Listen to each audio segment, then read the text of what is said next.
Hello and welcome back to the Shifting Schools podcast. My name is Trisha Friedman, and if you've been listening along with us this summer, you know that Jeff and I are focused on the power of play. Now, part of why we really want to focus on the power of play is not only because we know that it is good for us, but we also know that play is a very important way for children and learners really of all ages to learn about the fine art of making choices, to become leaders in our own lives. We are talking today with special guest Nawal Qarooni, who's got a brand new book out that really helped me think more about what we can do to help educate the broader community about the value of play and to set them up to enjoy it. Nawal's book is entitled Nourishing Caregiver Collaborations, Elevating Home Experiences and Classroom Practices for Collective Care. Now, folks, this is one of my favorite professional development books of the year, so please be sure to head over to the show notes to learn more about it. We also, in this episode, talk about the value of libraries as community centers and spaces for us to go and get play completely free. We dig into that in this conversation, and perhaps it's actually not a surprise that we spend a little bit of time exploring the power of libraries when it comes to play, because our special guest is also on the advisory board for the Library of Congress Literacy Awards. Our guest asked for me to leave a link for you to learn more about that. So again, please check that out in the show notes as well. Before we dig into this week's conversation, we do have a quick word from our incredible show sponsors.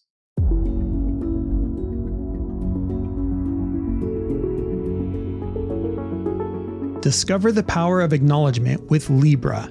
In a world where every staff member's dedication shapes the future, recognizing their efforts becomes our mission. Libra transforms your school into a place where achievements, big and small, are celebrated daily, creating a ripple effect of motivation and pride. Join the recognition revolution with Libra, where every achievement is a cause for celebration. For more information and a free demo, contact me at jeff@shiftingschools.com today. Librarians, meet MacEnvision, the future of library management. With a student-centered design, MacEnvision's intuitive interface and seamless navigation ensures that your students find the information they need quickly and effortlessly. Discover how MacEnvision can transform your school at macen.com/MacEnvision.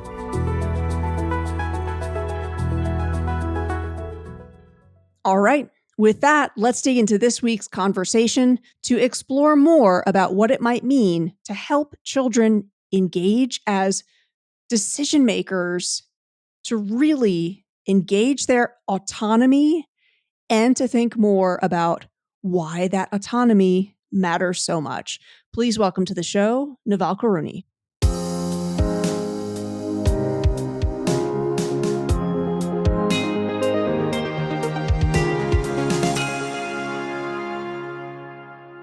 So excited to be speaking with you. You've authored what's been one of my favorite books of the year. The book is entitled Nourishing Caregiver Collaborations. And I'm going to do that strange thing of quoting directly back to you from the book. Listeners, those of you with your copy, this is on page 140, where you wrote, "So much of parenting includes offering choice to our children. We cannot say that kids are the leaders of tomorrow with one breath while denying them opportunities to lead with the next." I was like, there is no highlighter bright enough for me on that passage. That is so important. This summer on the show, of course, we're focusing on play and the opportunity for children to learn how to make decisions through play. Can you say more about, I feel like it's a fair question because you talk about education and your home life throughout your book. What does that look like for you in your personal practice? So it's harder than one would think, right? Giving kids choice. But as a mother and as a caregiver, I'm constantly trying to think when in the day I can give kids time to make their own decisions. Actually, my 5-year-old said this to me the other day. Why do all the adults make all the decisions for what we do every day? And that is really the crux of it, is that little humans don't have a chance to make decisions on almost anything. Not what they wear, not what they eat, not where they live, which is why we have such this heavy responsibility as adults. So I try to give at least one choice. Would you like to wear this or would you like to wear this? Or for the order of operations, would you like to do this first or do this first? My daughter also reminds me that each child needs a yes day periodically, which is when they get to make all the decisions, and it's yes to everything that they choose in the day within reason and with healthy choices, which they might not make automatically and without some guidance. But as an educator, I think the choice chapter is so much fun in my book because I brainstormed all the ways and all that I've seen in my schools, ways that educators like relinquish control. And relinquishing control in the classroom might mean not thinking that a quiet classroom is the best classroom. Relinquishing control might mean giving kids choice in topic of writing, but even more than that, in the kind of expression of writing. So what does this learning compel you to create? It doesn't necessarily need to be an essay that everybody writes and it looks the same, but did you want to create something visual as a result? Does this compel you to just take some notes in a web? Does this make you want to make a slide or two or video record your voice? We get to make these choices. We get to make these choices as adults all the time for how we use our learning, for how we want to learn, for what we want to read, what genre we want to read, if we want to abandon a book. Of course, our climate is really funky right now when it comes to reading choice and independent reading, but I still believe that kids have to have choices. And I would say, honestly, when I think back on my own childhood, I was sharing this recently with my wife. Like, one of my fondest summertime memories was just deciding to get on my bike, go to the local library, pick out whatever I wanted to read. I'd load up that basket on my bike, come home and read it. And I didn't have anybody, what is that? Is that book dangerous or harmful or all of that? And that is in part why to this day, all those years later, I'm still an avid reader. And that has been so beneficial for me personally, for me professionally. And I simply think you are not going to create lifelong readers. And I do think read is a form of play. You will not create lifelong readers if you are trying to control them. Well, that's true of any kind of control when it comes to reading. You have families who think also that graphic novels doesn't count as rigorous reading, so that we have to do some unlearning around that, or audiobooks is not reading. But this chapter has basically like a love letter to libraries in it because I'm obsessed with my local library and for the children as well, and the librarians there who get to know the kids and their choices and their kind of like nuanced desires so well. In everywhere we've lived, my kids have gotten to know the librarians through the librarians' keen observations of what they've been taking out, and then they hold things for them and that relationship can only be built by visiting. And I think choice is also one of those buzzwords alongside agency for our classroom practices, but it has to lead to tangible things that you're actually doing differently in the classroom. Is it choice over seating? Is it choice over the group or the person that you're collaborating with?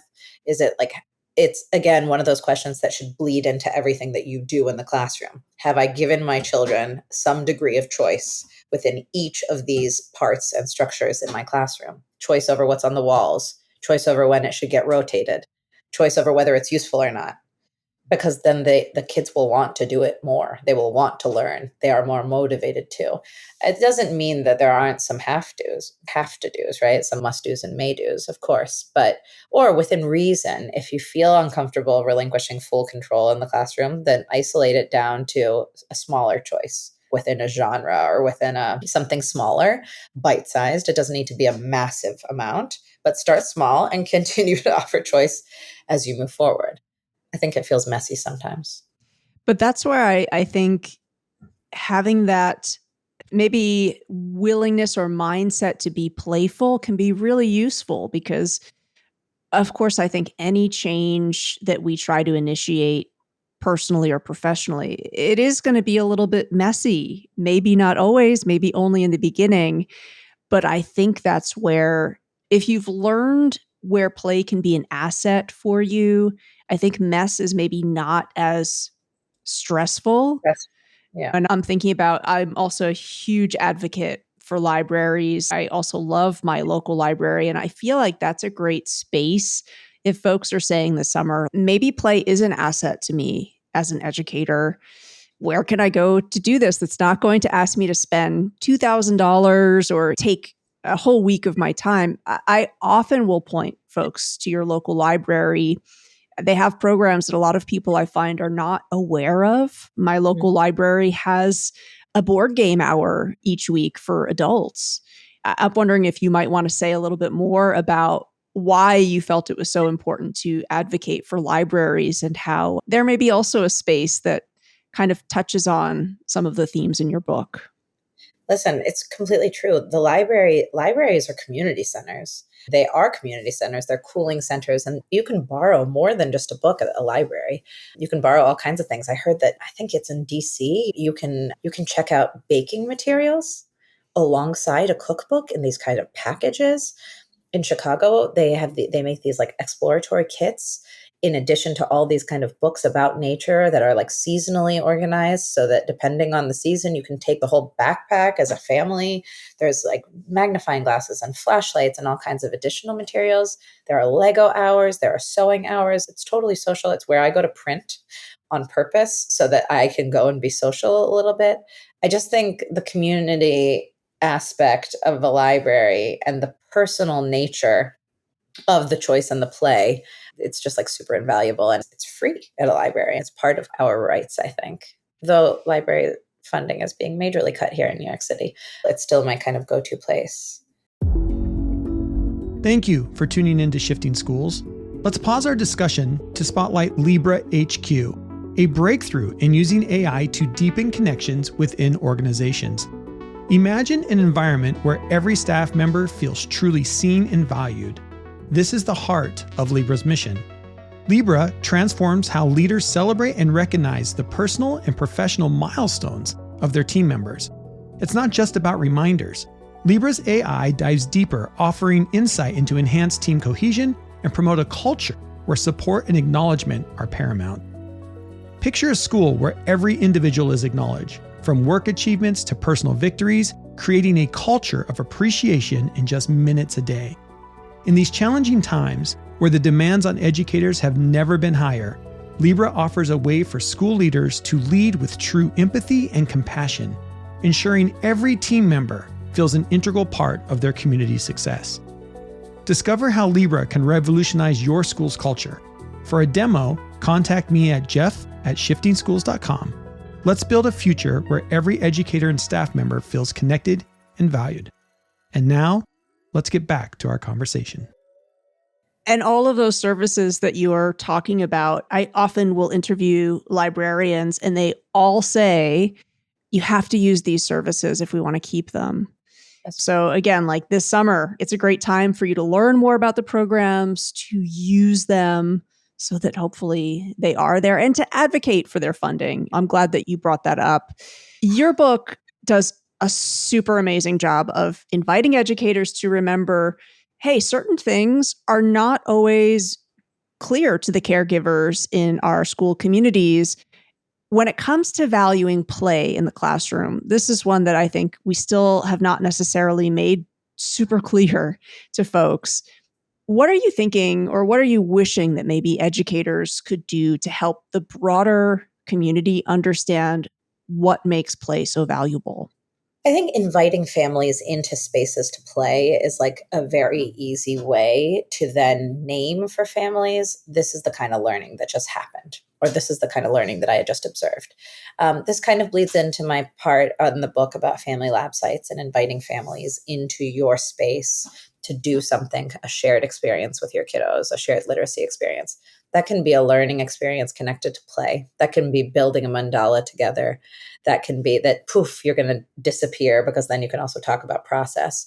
But I think to communicate with families, they need to participate. They need to join their kids in doing something in front of you or with you, not in an evaluative way, not in a high stakes kind of stressful way where we are imparting all kinds of information because it's, I don't know, academic night, but in a way that then can really easily be translated into a tip. Extend this into your home, extend this into the time that you have with your kid. This is why this is so valuable. Families want time to spend with their children. They want to carve out time to spend with their children. So in family lab sites, you have to play with, no pun intended, you have to try out different times that families do better in the classroom. So try once after drop off, try once right before pickup, try in the middle of the day, see which families you catch. Invite them to come into the classroom space, 20 minutes, not a long time. Model something that they can play/do alongside their kid.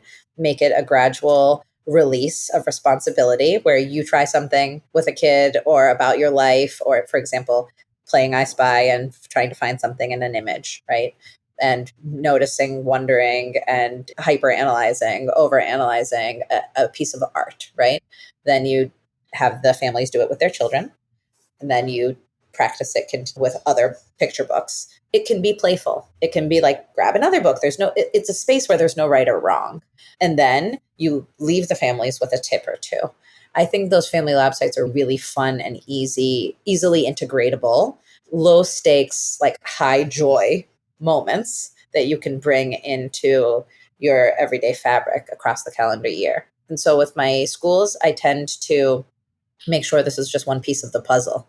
So when we're talking about all the different ways we communicate and collaborate with families, make sure that family lab sites are on your list of ways that we bring families into the fold so that you can try, like trial and error, what time of day works, what type of kind of play works, and then what lesson or sneaky little way that you can extend it into their daily practice or their weekly practice with their kids. I love that. It's like maybe the most fun part of my book.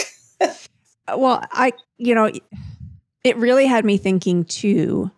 I do think we are in this moment where lots of folks are beginning to, at a philosophical level, really talk about what is the point of an education, right? Generative AI, I think, is asking us to question the relevance of a lot of our assessments that maybe for a long time already have not been super relevant. And so what is the point? What do we want education to mean in our society? And I think, honestly, when you're talking about sparking joy, I really think, what would we do differently if bringing families joy was an essential part of our mission? What might we change, big and small, right? And I think when you're talking about just being a little bit of a platform, a diving board into bringing play home, connecting with other people through play, it is really important, I think. We're talking about the mental health crisis we're in, the loneliness epidemic that we're in. Play is a connector. And one of the resources, actually, that when I'm talking to friends and neighbors and parents and caregivers who are totally new to this concept of what AI is going to mean for society, one of the resources that I point them to, it's a documentary that's freely available on YouTube. It's called AlphaGo. And it's all about how an AI program learned to play the board game Go. And I know maybe you're thinking, Trisha, a documentary about AI and a board game? Snoozeville. But I promise you, this has been one of those recommendations. Everybody has been like, wow. It's Really? very family friendly. And also, I think, encourages people to learn more about playing that board game. But yeah, I think if play were part of our objective, what might that mean for the way that we see our work, the way that we approach it? And if you pick up the newspaper today, I feel like everything is pointing us towards education needs to be thinking about the importance of joy, pleasure, care in a completely new way. Yeah, unfortunately, I think the arcane way of education is very much producing fill in the blank children, that there's only one way of creating and making, and the metrics are really narrow. And I think real ingenuity happens with like creativity, and creativity does not come without some degree of mistake making and play and mess. And you're talking about that, just talking about families and coming together. I've been reading a ton about just kids on the telephone and kids on social media and kids like screen time, because I have a 13-year-old who I tried to have a lot of boundaries around her first foray into having a telephone for traveling to and from school on her own. But then you slowly start losing that control. And there's just a lot to be said around family screen time and parental screen time, indicating how much their kids will also then be connected to the screen. And so I just think, so much value in inviting families to put their phones down and play alongside their kids. So that family lab site, mostly what teachers who observe that in a fishbowl, what they notice is the joy. And it's because it's such a short period of time where they have their full attention on their children. They're like slowing down and they're just doing something alongside their kids that like won't produce a result, that doesn't produce something that they're going to take away, that they have to build or make, but it is just like play for the purpose of play, creation and mess just for the purpose of the process. And I would love personally those invitations as a mother and a caregiver in my kids' schools. It feels actually annoying when you get invited to these things as juggling so many things that we juggle. But then when you're there, you are so grateful because somebody forced you to put that on your calendar and somebody forced you to put your phone down and look at your children.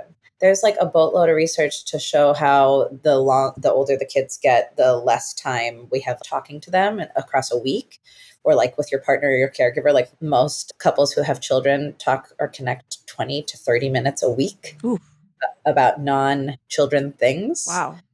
Right. And so there's so much to be said for put technology down, put aside your to-do list. It's a little bit of the kind of like mindfulness, what you take to the mat. Don't chew on your thoughts when you go to yoga. I do a lot of yoga. It's a little bit of that, but it's like for caregiving and for being alongside your kids. There is value in it. Families only realize it when they engage in it. And there's like an observer to say, hey, this is what you just did.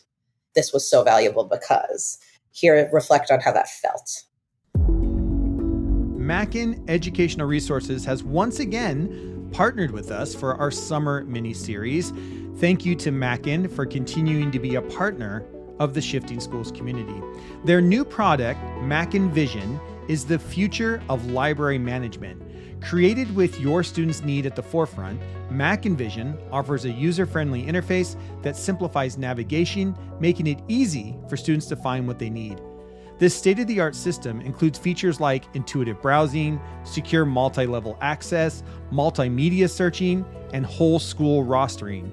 Additionally, it has a teacher library portal, aggregated dashboard, live analytics, and centralized reporting. Mackin Vision is designed to streamline your school's library operations. Learn more about how Mackin Vision can benefit your school at mackin.com/MackinVision. Schedule your free demonstration and experience the future today. Do you have some advice for folks who are hearing you? They want to set up this experience and they really do want folks to understand not everything has to have a takeaway objective outcome, as you've mentioned. How do you signpost that? Is that something that you let folks know, hey, we are intentionally not attaching this to an outcome or to a takeaway because? What is the way to do that kind of communication so that folks not only understand it, but value that same kind of philosophy? I think it's a little bit like learning by doing. The first couple times that we have these family lab sites, the families are stiff. Their shoulders are like in their ears. They're a little stressed because they don't know if they're being watched or observed. I do say things like teachers don't have note-taking devices. Teachers are not like, we're not using this data. We say out loud to them, there is no right or wrong. This is about having fun with your children. They don't really believe you the first time or the second time, maybe the third time they start to, and there starts to be like laughter. I actually have like visual evidence progression of all of this in like my schools that I work in California specifically. And just the level of comfort and the attendance, not only of families at family lab sites, but also of the kids in school across the school year, because their families are now like part of the fabric of the community as a result of coming to these family lab sites where they are learning about the teacher differently too. because the teacher is also modeling that they are not only imparting this kind of information as the sole knowledge holders, but they are also caregivers themselves, and they're sharing some anecdotes or some pictures of their family. Whatever it is, there's like a vulnerability there that happens when it's not product oriented, or it's not like solely embedded in some curricular outcome that happens. And that connection between the teacher and the families then breaks down the walls between home and school. It's very cool to see. And it's not exactly measurable other than in like visuals of pictures of families looking happy, and in, like I mentioned, numbers of children, if you want to consider attendance changing for that reason. It's hard. I think about widening our lenses for assessment, also like all the different ways that we assess, because I've had teachers ask me, can we also use this as an assess? Can we just also give a little rubric, a 1, 2, 3? Nope, we can't actually, not for this. I don't think that we can measure how successful you are at play with your families in these low stakes family lab sites. I think really it is the joy of it. Sometimes the outcome is that you can lean in and teach something to the family that you hoped to impart when it comes to, for example, you can say, this made me think because that's evidence from the text. We try to do that in the literacy classroom also. You're looking for evidence, or you're building a theory around something. This is the reason why. So that's like an extension that you can move to. But beyond that, I think it really just is. That's, I think, really powerful, because I do think schools often give the message of, hey, we want you to have a good relationship with your child's teacher, but they don't follow up with the how. And this is the how. So Yeah. I completely agree with you. I think not having the rubric, ensuring that it intentionally does not feel like an evaluation on anyone's part, that is actually how relationships build. And I think that's great to echo that message. You have this wonderful anecdote that you share in chapter 2 that is all about process, what it means to value process. And it reflects on the building of a Lego castle. When it comes to thinking about the power of play, can you tell us a little bit more about lessons that you've taken away from, again, playfulness with your own family? Yeah, that anecdote was one that still breaks my heart, because I still just, my son teaches me every day. He spent several weeks, I think it was 2 weeks during winter break, building a very large castle. It was a Ninjago castle that he had been gifted by my in-laws for the holidays, and he wouldn't eat, he wouldn't drink, he wouldn't come downstairs. He literally worked on this thing night and day. He was very young. He may have been 7. And he wanted to show it to me when it was done. So he picked the thing up to walk downstairs to show it to me, and he tripped on the last 2 stairs, and he dropped it, and it shattered into a gajillion pieces. And I thought that he was going to freak out, and he did nothing of the sort. He was quiet. He shrugged and said it was fun to build it. I could not handle the disappointment myself for him that he didn't have a final product to show. And then it led me down to an entire rabbit hole of trying to understand how children don't have the same outcome oriented, product oriented mindset that we push upon them year after year, to the point of then making it so that they're not process oriented. And that taught me such an important lesson. So we started doing things as a family, sand mandalas that people build and then blow away. They spend all this time intricately making them. We started to do those kinds of things as families, build a massive structure in the woods together when we take a hike, and then just leave it there and then never turn around or come back to it or even take a picture. Like, it just was the process of doing it together. Or small scale stuff, making something really beautiful and giving it to somebody and never seeing it again. That kind of idea that you are enjoying the creation, the process, the collaboration, the connection with the people that you're making it. Something is happening in your brain when you're doing that. And it doesn't need to always be assessed. It doesn't need to always be overanalyzed to bits and pieces. I don't know. He's still like that. My son is very much not about the final product and very much about the creation. He's a little left-handed creative wizard, but that he's more creative as a result. He's able to generate a lot more as a result. My daughter who is extremely, everything needs to look a certain way because she wants it to look perfect because that's the way that her teacher showed her the model of it, whether that be in a horizontal direction, whether that be like with her name in the right-hand corner. It has to look that way. She's a people pleaser, so she's less innovative. She's less willing to make mistakes and risks. And so who are the leaders of tomorrow that we want, especially in an AI society where those things can be created in a minute? We want the ingenuity. We want the creativity. That's where learning happens. And so I hope everybody remembers that Ninjago Castle example. It's a powerful story, and I think it's the perfect place for us to wrap on, because the provocation in that anecdote for me is just doing like a quick audit, thinking about the school experience that happens in your community. Are children getting a message about process, that process alone is really valuable? Or are they learning, again, that if that Lego castle breaks, that the process of building it didn't matter? Again, I think there's a lot of messaging that happens within schooling, and it's really great to pause, think about the story that our schools are telling. Thank you so much for talking about that. The book is so rich in anecdotes that provoke thought. Again, the title is Nourishing Caregiver Collaborations, Elevating Home Experiences and Classroom Practices for Collective Care. You'll learn all about it in the show notes. Pick up a copy. Let me know what you thought of it. I absolutely loved it. It's been an honor to speak with you today. Thank you. Thanks so much for having me.